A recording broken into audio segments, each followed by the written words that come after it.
আসসালামু আলাইকুম বন্ধুরা, আপনি যদি আপনার মোবাইল স্ক্রিনে এরকম থিমস দিতে চান তাহলে এই ভিডিওটি আপনার জন্য। চলে যান টিকটক সফটওয়্যারে।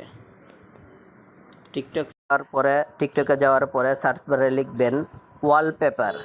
আমি ওয়ালপেপার লিখে দিলাম, যেহেতু আমার আগে লিখেছে। যে থিমসটা আপনি সেট করবেন এটার উপর ক্লিক করবেন। আমি এটা সেট করবো, এটার উপর ক্লিক করবেন। এখন শেয়ার বাটনে আপনি ক্লিক করবেন। আমি শেয়ার বাটনটি ক্লিক করে দেখলাম, এর দিকে নিচের বাম পাশে টানবেন। টানার পরে দেখবেন লেখা আছে সেট এস ওয়ালপেপার। আমি এখানে ক্লিক করলাম। ক্লিক করার পরে এখানে লেখা সেট এস ওয়ালপেপার। এখানে আমি আবার ক্লিক করলাম। ক্লিক করার পরে এখানে লেখা আসলো অ্যাপ্লাই লেখার পরে এখানে ক্লিক করবেন। ক্লিক করার পরে apply to lock screen and home screen এখানে ক্লিক করবেন।